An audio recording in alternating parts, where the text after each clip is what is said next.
Good morning to all of you.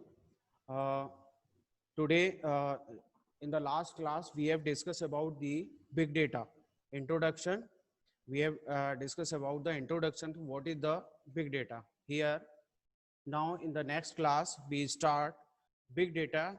In the big data, we discuss about the types of big data. Means हम लोगों ने last class में हम लोगों ने पहले ही डिस्कस किया हुआ है कि डेटा क्या है ना, और डेटा किस तरीके से वर्क करता है, उसके सोर्सेस क्या हैं, वो सारी चीज़ें हम लोगों ने पहले से डिस्कस करके रखी हुई हैं. Now we start the types of data used in analytics. जैसा हम लोगों ने लास्ट क्लास में हम हेलो लास्ट क्लास में हम लोगों ने हेलो बेटा म्यूट कर लो आप लोग. हेलो.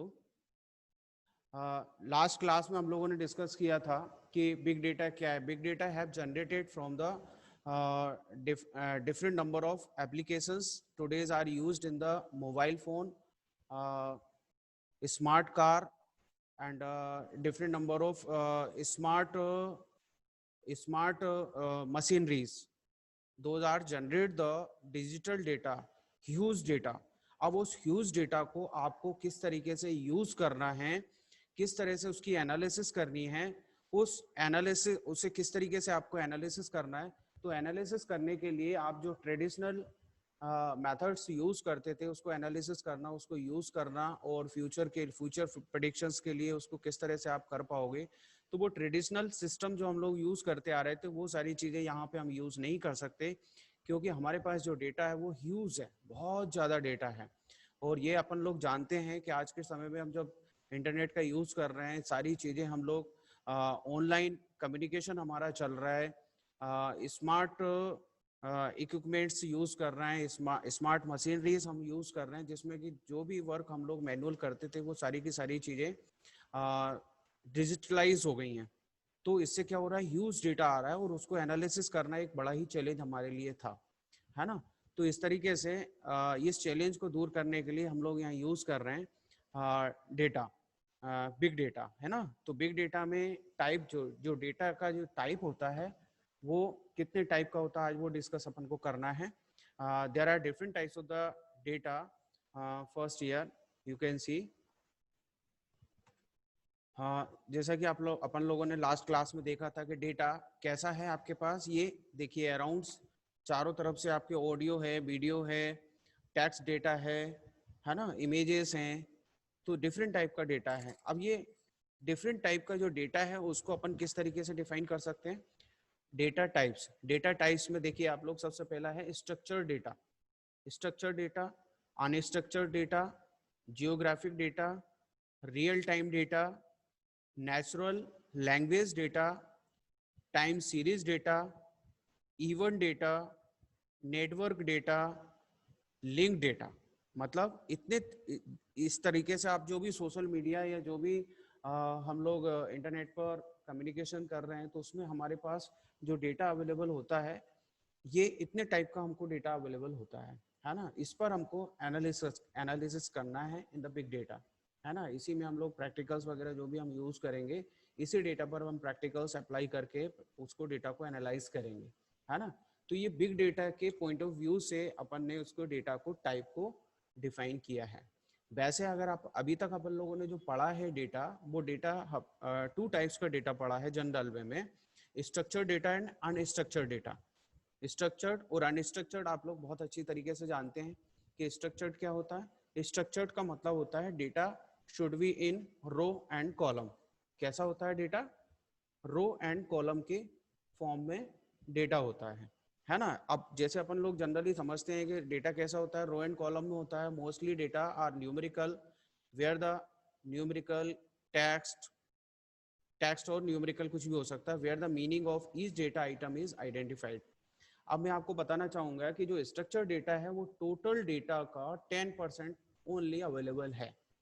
आज के समय में जब हम लोग इतना कुछ ऑनलाइन सारे ऑपरेशन परफॉर्म कर रहे हैं, ऑनलाइन पेमेंट कर रहे हैं, ऑनलाइन अटेंडेंस हम लोग दे रहे हैं, ऑनलाइन क्लासेस हम अटेंड कर रहे हैं, ऑनलाइन पेमेंट ट्रांसफर हो रहा है हमारा, ऑनलाइन स्टडी हम कर रहे हैं, बहुत सारी चीजें सब कुछ चल रहा है ऑनलाइन। तो अब इसमें क्या होता है कि जो टोटल डेटा होता है उसका ओनली 10% ही स्ट्रक्चर डेटा होता है, जिसको हम डायरेक्टली हैंडल कर सकते हैं स्ट्रक्चर डेटा को, है ना। तो example source of structure data में अभी अब मैंने एग्जाम्पल दिया आपको, इसके अलावा include official registers that are created by government institutions to store data on individuals, okay, and enterprises and real estates, and sensor in industries that collect data about the process. Today's sensor data is one of the fast growing area, particularly that sensor are installed in plants to monitor movement, temperature, location, light vibration, pressure, liquid and flow. तो इस तरीके से अपन जो data use कर रहे हैं उस data में आपको स्ट्रक्चर डेटा मिल रहा है। आज के समय में मैं आपको बताऊं, जैसे अपन लोग मशीन लर्निंग लास्ट सेमेस्टर में आप लोगों ने मशीन लर्निंग पढ़ा है। मशीन लर्निंग बहुत ही यूजफुल है। मशीन लर्निंग में आप देखेंगे, मशीन लर्निंग को एग्रीकल्चर से जोड़ेंगे। एग्रीकल्चर में कौन सी डिजीज आने वाली है, कौन सी डिजीज किस टाइप की मिट्टी है, सॉइल का एनालिसिस करना, जो प्लांट्स लगे हुए उसमें किस टाइप की डिजीज हो सकती है, उसका पूरा एनालिसिस करना। तो ये मशीन लर्निंग के थ्रू हम लर्न जरूर कर रहे हैं, बट वो जो डेटा हमारे पास कलेक्ट हो रहा है, ह्यूज डेटा हमारे पास आ रहा है। पहले सब कुछ फार्मर्स वगैरह मैनुअली सारी चीजें करते थे, लेकिन आज के समय में क्या हो रहा है, हम इस टेक्नोलॉजी के लिए हम डिफरेंट नंबर ऑफ सेंसर्स का यूज कर रहे हैं, सेंसर से हमें डेटा रिसीव हो रहा है ना। अब वो डेटा जो हमारे पास आ रहा है उसके लिए हमने प्रॉपर प्रोग्रामिंग करके रखी है, और प्रोग्रामिंग के थ्रू वो प्रॉपर टेबल के अंदर रो एंड कॉलम्स में स्ट्रक्चर्ड फॉर्म में हमें डेटा मिल रहा है। तो ये जो डेटा है हमारे पास, ओनली हमारे पास 10% डेटा ही स्ट्रक्चर्ड डेटा आता है। क्लियर। अब सेकंड टाइप स्ट्रक्चर डेटा, मतलब जो कि एक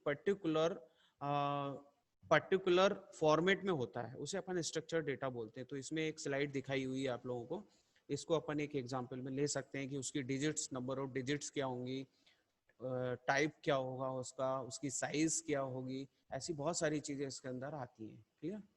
अब इसके बाद we comes to the unstructured data.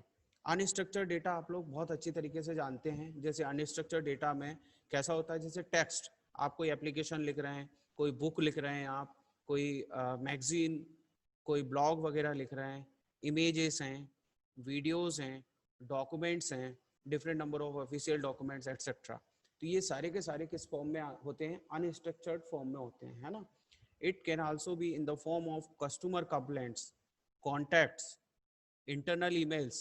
This types of data accounts for about 90% of the data created in this century. Okay, है ना। 90% तक का डेटा अनस्ट्रक्चर्ड फॉर्म में मिलता है। तो ये हमारे लिए बहुत बड़ा चैलेंज होता है, ये बहुत बड़ा चैलेंज होता है हमारे लिए कि हम इस अनस्ट्रक्चर्ड डेटा को स्ट्रक्चर्ड के फॉर्म में लाना है हमारे।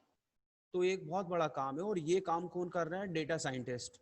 जो भी डेटा साइंटिस्ट होते हैं, जैसे गूगल की अपन बात करें, गूगल है, अमेजोन है, ऐसी बहुत सारी, फ्लिपकार्ट है, ऐसी बहुत सारी बड़े बड़े प्लेटफॉर्म हैं जहां पर क्या हो रहा है कि ह्यूज डेटा उनके पास आ रहा है।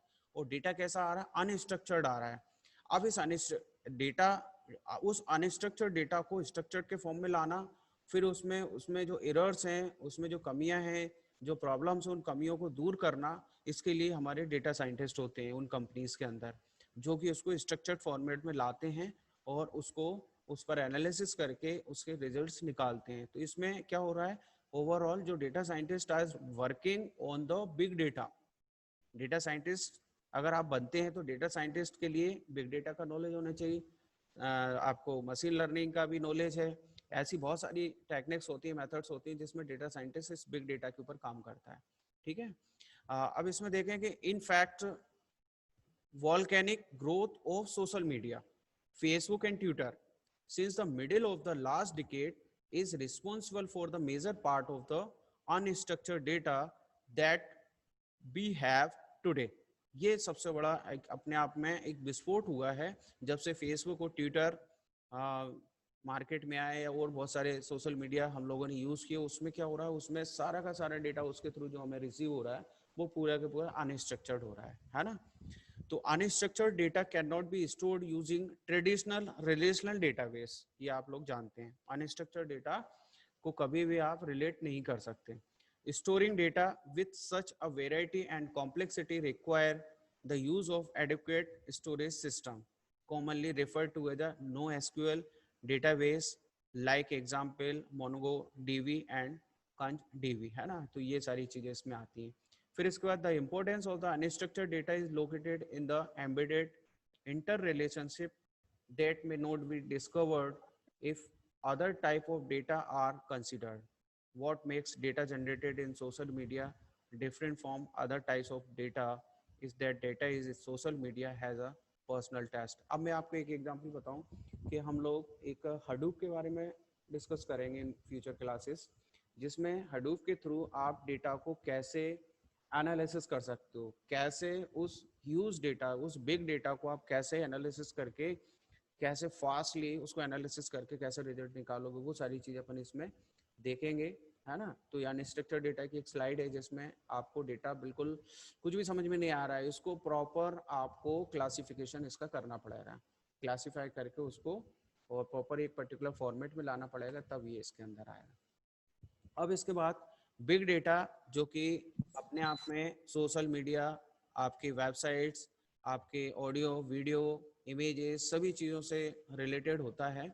तो इस बिग डेटा में एक होता है जियोग्राफिक डेटा। जियोग्राफिक मतलब जैसे इस किसी पर्टिकुलर लोकेशन का, किसी पर्टिकुलर एड्रेस का, किसी पर्टिकुलर रोड का, लैक का,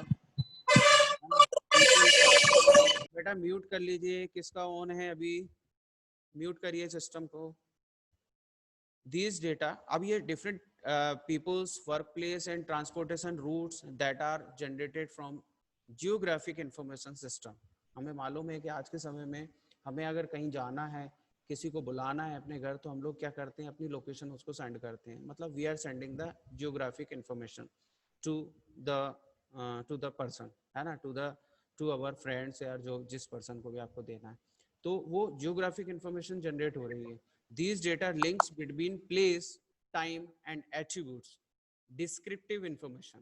Okay, geographic data, which is digital, have huge benefits over traditional data source, such as maps. देखिए maps use करते हैं, such as paper maps, written reports from explorers, and spoken accounts in that digital data are easy to copy, store, and transmit. Okay, and more important, these are easy to transform, process, and analyze. Clear? Such data is useful in urban planning. ये geographic data जो होता है ना, कहाँ पे use कर सकते हैं आप, urban planning and for monitoring environment effects, है ना। तो जो जियोग्राफिक इंफॉर्मेशन, जैसे कि सपोज मुझे देखना है आज भोपाल का इन्वायरमेंट कैसा है, या भोपाल में किस साइड से एयर आ रही है, हवा, नमी, मॉइस्चर किस साइड से आ रहा है, तो यहाँ से 25 किलोमीटर 50 किलोमीटर दूर जहाँ से जिस साइड से हवा आ रही उधर का मैं मौसम देखूंगा, वहाँ की जियोग्राफिक इंफॉर्मेशन मैं कलेक्ट करूंगा कि वहाँ पर कुछ स्काई आ रहे हैं, कुछ नमी हमारी तरफ की ओर बढ़ रही है मतलब कितनी स्पीड से एयर चल रही है, और वो कितने टाइम बाद भोपाल पहुंच जाएगी। तो हम एक इमेजिनेशन लगा लेते हैं कि यार भोपाल में भी कल बारिश हो सकती है, आज बारिश हो सकती है, आज धूप निकलेगी, आज गर्मी पड़ेगी। ऐसे बहुत सारी चीज़ों में हम लोग क्या करते हैं, इस डेटा का यूज करते हैं, इन्वायरमेंटल इफेक्ट्स क्या आ रहे हैं वो सारी चीजें हम लोग समझ पाते हैं, है ना। A branch of statistics that is involve in spatial और spatio temporal data is called geostatistics. Clear? तो इस तरीके से ये जियोग्राफिक डेटा होता है। फिर इसके बाद आपका आता है real time media. Real time media मतलब बिग डेटा के अंदर एक रियल टाइम, करंट टाइम में क्या चल रहा है, जैसे real time streaming of live और स्टोर्ड मीडिया डेटा, है ना। Special characteristics of real time media is the amount of data being produced which will be more confusing in the future in terms of storage and processing, है ना। तो उसको कैसे देखिए, one of the main source of media data is services like YouTube, है ना, Flickr and Vimeo that produce a huge amount of video, pictures and audio. तो ये आपका रियल टाइम डेटा, मतलब किसने यू करंट रियल टाइम, मतलब जिस समय भी हमने वीडियो रिकॉर्ड किया होगा उस समय का डेटा हमने ले लिया, फ्लिकर इमेजेस ले ली हमने, पिक्चर्स ऑडियो ले लिया हमने, तो उसे अपन रियल टाइम मीडिया डेटा अपन बोल सकते हैं उसको, है ना। और ये बिग डेटा में हम लोग यूज़ करते हैं।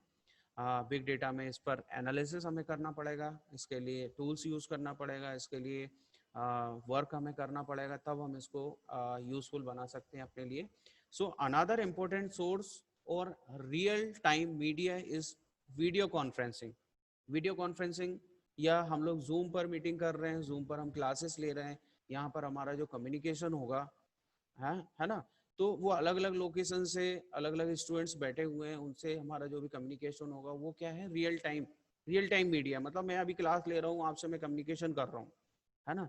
तो जो भी हमारे पास यहाँ पर जो डेटा जनरेट हो रहा है that is called the real time media. Real time media data अपन बोल सकते हैं उसको, दिस ओके।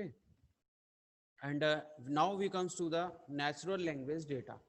अब नेचुरल लैंग्वेज क्या है? नेचुरल लैंग्वेज मतलब ह्यूमन जनरेटेड डेटा, ह्यूमन के थ्रू जो भी जनरेटेड डेटा होता है, जैसे particularly in the verbal form. Such data differ in terms of the level of abstraction and level of editorial quality, है ना। तो the source of natural language data include speech capture devices। कहाँ से natural language data हमको receive होता है? Speech capture devices, जैसे आपके पास माइक्रोफोन है ना, माइक्रोफोन से आप इस जो भी रियल जो भी डेटा होगा, नेचुरल डेटा होगा, उसे आप वॉइस को आप रिकवर कर रहे हैं, या फिर आप सेंसर्स वगैरह यूज़ कर रहे हैं, उससे भी कुछ सिग्नल्स रिसीव हो रहे हैं। सेंसर को तो नहीं लेंगे अपन यहाँ पर, है ना। तो इस तरह से कैप्चर डिवाइसेस होती हैं, लैंड फोन्स होते हैं, फ़ोन बोल सकते हैं, मोबाइल फ़ोन को आप बोल सकते हैं नेचुरल लैंग्वेज डेटा, उसमें भी माइक होता है। And internet of things, IoT, जिसके बारे में आप लोग जानते हैं। आईओटी लास्ट ईयर आप लोगों का सब्जेक्ट, आप लोगों ने शायद नहीं पढ़ा है ये सब्जेक्ट, तो ये सब्जेक्ट पहले चलता था। आईओटी आज के समय में बहुत ही इम्पोर्टेंट टॉपिक है, अपने आप में सब्जेक्ट है। दैट आया जनरेट नहीं था large sir. Size of text like communication between devices, है ना। तो आज के समय में बहुत सारी स्मार्ट एप्लीकेशन हम लोग जो स्मार्ट डिवाइसेस के बीच में कम्युनिकेशन करना है, और ऑटोमेटिक सिस्टम आपको तैयार करना है ना। तो उसके लिए अपन आईओटी का यूज़ करते हैं, और उससे जो डेटा जनरेट हो रहा है वहाँ पर वो नेचुरल लैंग्वेज डेटा की कैटेगरी में रखा हुआ है ना। तो इस तरीके से ये बिग डेटा का एक टाइप है, नेचुरल लैंग्वेज डेटा। क्लियर? इसके बाद another types of the data in the point of the big data analysis is the time series data. Time series, जैसा कि इसका टाइम है, जैसा इसका नेम है, टाइम सीरीज मतलब a sequence of data points, मतलब जो डेटा होगा वो एक पर्टिकुलर सीक्वेंस में होगा, है ना। और ऑब्जर्वेशंस भी अपन बोल सकते हैं कि जैसे कि सपोज इसमें typically consisting of successive measurement made over a time interval, है ना। तो हमें आगे बढ़ते जाना है उसमें, मतलब फर्स्ट सेकंड थर्ड फोर्थ इस तरह से आप आगे की ओर बढ़ते जा रहे हैं। Previous next data is dependent on the previous, and previous data is dependent on, और उससे पहले वाले डेटा पर वो डिपेंड होगा, मतलब उन पर कहीं ना कहीं डिपेंडेंसी है, एक टाइम के हिसाब से वो चेंज हो रहा है। The goal is to detect trends and anomalies, identify context and external influences, and compare individual against the group, or compare individual at different times। clear ना? there are two kinds of time series data। कितने तरह का होता है? Two types का। First is the continuous, where we have an observation at every instant of time। ठीक है ना, उसके एवरी इंस्टेंस ऑफ टाइम पर हम ऑब्जर्व कर सकते हैं, जिसको उसे कंटिन्यूस टाइम सीरीज डेटा बोलते हैं। और इसके बाद एक where we have an observation at spaced interval, usually regularly, है ना। तो स्पेस्ड इंटरवल के टाइम के बाद हम इसको ऑब्जर्व कर सकते हैं। ये 2 टाइप्स का टाइम सीरीज, जिसमें एग्जाम्पल में हम लोग अगर बात करें कि example of such data include ocean tides, है ना, ओशियन टाइड्स। फिर इसके बाद सेकंड है काउंट्स ऑफ सन स्पॉट्स, है ना, the daily closing value of the Dow Jones industrial, है ना, average, and measuring the level of unemployment each month of the year. तो इस तरीके से अनएम्प्लॉयमेंट की हर एक महीने में क्या लेवल रहा, इस महीने में, पिछले महीने में हमने देखा लॉकडाउन के टाइम पे जैसे ही लॉकडाउन लगा तो लोगों की जॉब चली गई, वो एकदम डाउन हो गया, उसको मेजर करना। फिर नेक्स्ट मंथ में लॉकडाउन हटा, तो हटने के बाद क्या पोजीशन रही, फिर इसके बाद क्या पोजीशन है, ऐसे हर एक मंथ में एनालिसिस आप लोग न्यूज़पेपर में जैसे कि पढ़ते हैं। वो क्या है, सब कुछ टाइम सीरीज, वो टाइम सीरीज एनालिसिस है, टाइम सीरीज डेटा है उनके पास, उसके हिसाब से वो प्रिडिक्शंस लगाते हैं, उसके हिसाब से फ्यूचर के लिए कि इस मंथ में ऐसा होने की पॉसिबिलिटी है। फिर वो मशीन लर्निंग में अपन लोग पहुंच जाते हैं कि मशीन लर्निंग में आपने पहले मॉडल तैयार किया, प्रिडिक्शंस उसमें निकाले, फिर उसके साथ वो एग्जैक्ट आ रहा है तो सही है। ऐसी बहुत सारी चीज़ें होती हैं जो कि को रिलेटेड हैं टाइम सीरीज, जैसे कि बिग डेटा है, डेटा साइंस है, मशीन लर्निंग है, उसी के अंदर एआई है, उस मतलब एआई, उसी एआई है, मशीन लर्निंग है, डीप लर्निंग है, और इसके बाद आईओटी है। ये सारी चीज़ें बिल्कुल एडवांस आज के समय में चलने वाली सारी चीज़ें हैं, है ना। इसके बाद नेक्स्ट टाइप का डेटा है आपका इवेंट डेटा। इवेंट डेटा जैसे कि इवेंट, कोई पर्टिकुलर इवेंट का होना, उससे रिलेटेड डेटा, है ना, ये भी हमारे पास कलेक्ट होता है, ये भी हमारे पास डिजिटल फॉर्म में हमको रिसीव हो रहा है। कैसे हो रहा है, जैसे कि data generated from the matching between external event with time series, है ना। This requires the identification of important events from the unimportant. अब एग्जाम्पल में अपन देखते हैं, देखो क्या होता है। For example information related to vehicle crashes, vehicle का क्रैश होना एक इवेंट है।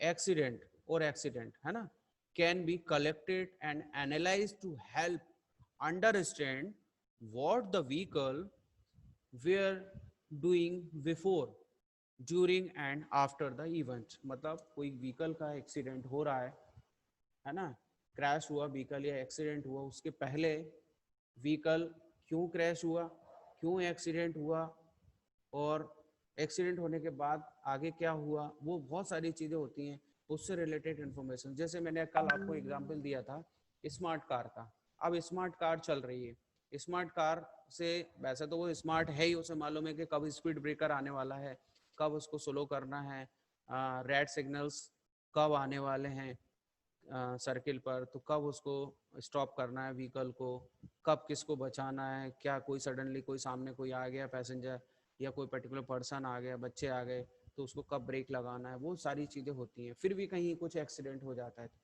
हमें मालूम है कि उसमें बहुत सारे नंबर ऑफ सेंसर्स लगे हुए हैं, वीडियो कैमरा लगे हुए हैं, है ना, और सेंसर्स की हेल्प से उस समय की वीडियो की हेल्प, जो भी आपका कैमरा लगा होगा उसकी हेल्प से उससे जस्ट पहले की इंफॉर्मेशन कलेक्ट हो रही है, उसके बाद की इंफॉर्मेशन, क्रैश कैसे हुआ, बहुत सारी इंफॉर्मेशन हमने कलेक्ट कर ली, तो वो एक इवेंट डेटा हो गया। अब स्मार्ट कार हो गई हैं, स्मार्ट मोबाइल हो गए हैं, या जो भी आजकल मशीनरीज आ रही हैं स्मार्ट बनाने की कोशिश की जा रही है, हमारे कंप्यूटर साइंस के इंजीनियर्स उस पर बहुत काम कर रहे हैं, साइंटिस्ट काम कर रहे हैं, है ना। तो अब क्या हो रहा है कि ये डेटा हमारे पास, ह्यूज डेटा हमारे पास कलेक्ट होता जा रहा है, इसको हमको मैनेज करना है बिग डेटा के थ्रू। तो बिग डेटा में डेटा को एनालिसिस करने के लिए एक टाइप का जो डेटा हमें मिल रहा है वो कौन सा डेटा है, इवेंट डेटा। क्लियर। आप देखिए the data in this example is generated by sensors, जैसे मैंने अभी आपको बताया, fixed in different place of the vehicle body, है ना, व्हीकल की बॉडी में अलग अलग लगे होते हैं, वही चीज लिखी हुई है इसमें। Event data consist of 3 main pieces of information. क्या क्या होती है, number 1 action which is the event itself, है ना, time stamp, the time when this event happened, clear, and state क्या होती है, which describes all other information relevant to this event, है ना. Then event data is usually described as rich, denormalized, nested and seamless, clear, schemeless. तो इस तरीके से ये इवेंट डेटा होता है जिसमें अपन ने व्हीकल एक्सीडेंट या क्रैश का अपन ने एग्जांपल दिया, उससे रिलेटेड अपन लोग इसके बारे में लिख सकते हैं, क्लियर. अब इसके बाद हम लोग आते हैं नेक्स्ट टाइप में, नेटवर्क डेटा. नेटवर्क डेटा जैसा कि उसकी नेटवर्किंग सब्जेक्ट आप लोगों ने पढ़ा हुआ है, हमें मालूम है कि नेटवर्किंग का मतलब है ऑल्स आर कनेक्टेड. अब all's are connected, all peoples are connected, those are the mobile phone are connected. कहीं ना कहीं हमारे लिए बहुत मुश्किल नहीं है किसी से कनेक्ट होना, क्योंकि हमारे पास इस तरह की डिवाइसेस आज के समय में अवेलेबल हैं. एवरी लार्ज किसी भी पर्टिकुलर नेटवर्क में, सच है social network, Facebook and Twitter के थ्रू आप इंफॉर्मेशन कम्युनिकेट कर सकते हैं. Information network, world wide web, websites. Information network क्या है, जो भी वेबसाइट्स हम लोग यूज़ कर रहे हैं उसके थ्रू हम ब्रॉडकास्टिंग, अपनी इन्फॉर्मेशन को ब्रॉडकास्ट करते हैं, उसमें चैट बॉक्स बनाते हैं, उससे हम चैटिंग करते हैं, है ना. बोथ साइड कम्युनिकेशन उसमें पॉसिबल है. इसी तरीके से बायोलॉजिकल नेटवर्क होता है, biochemical, ecological and neural network इसके अंदर आते हैं बायोलॉजिकल नेटवर्क के अंदर, ठीक है. अब इसी में and technological networks, the internet, telephone and transportation network, clear. ये अपन लोग पढ़ते हैं internet, telephone and transportation network. तो ये नेटवर्क डेटा इस टाइप, यहाँ से नेटवर्क डेटा हमको जनरेट होता है. Network data is represented as node connected by one और मोर टाइप ऑफ रिलेशनशिप. ये अपन लोग जानते हैं, है ना. तो डेटा कैसा है, data is represented as a node. बेटा म्यूट करके रखिए, किसी की आवाज आ रही है, क्लास में डिस्टर्ब हो रहा है बाकी लोगों को. Network data is represented as a node connected by one or more types of relationship. In social network, Yogesh mute कर दे भाई.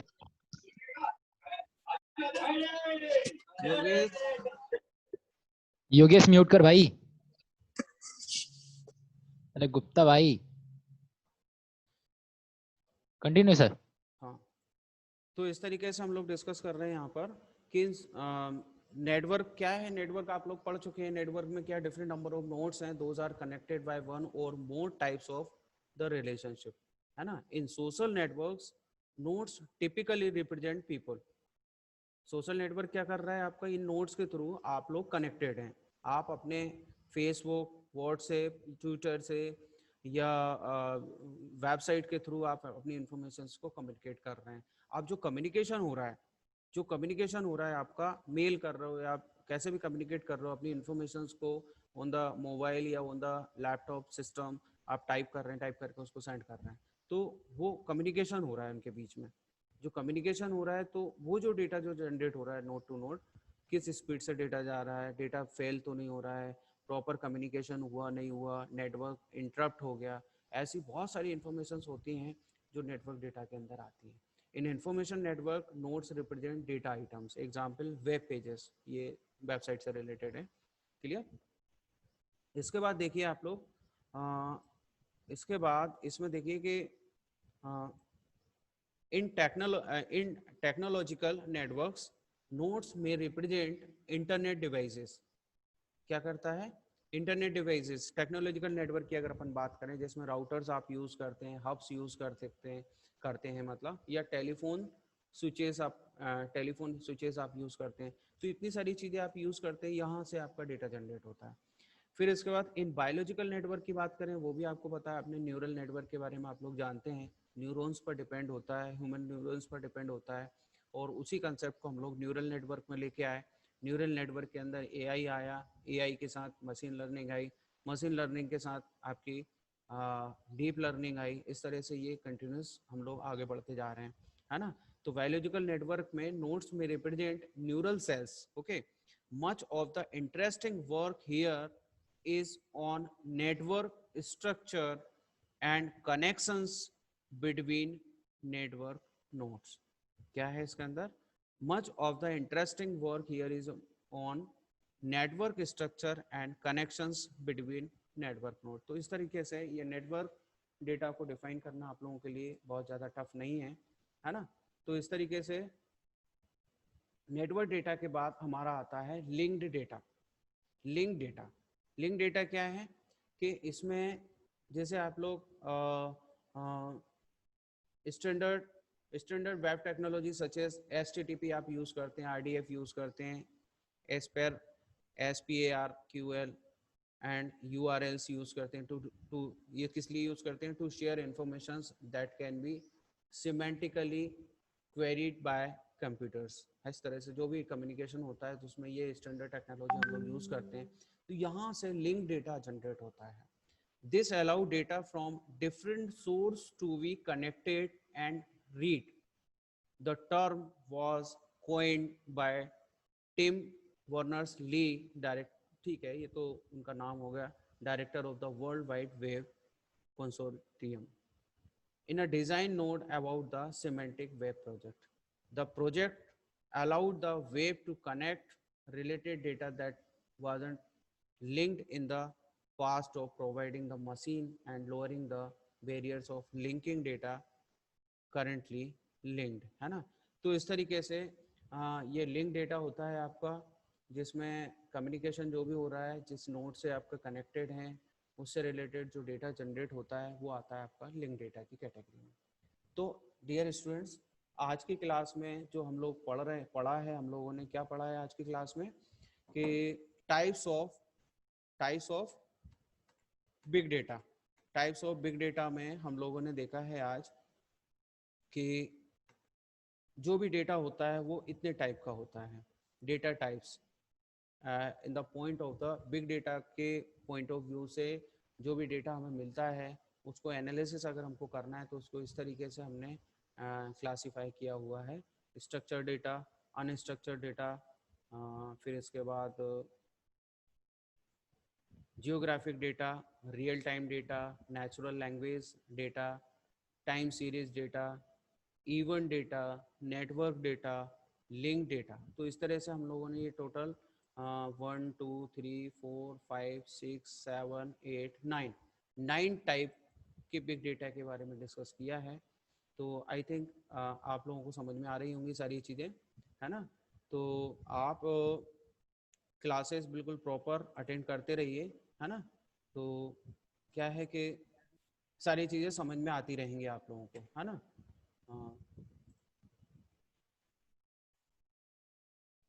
एक सेकेंड।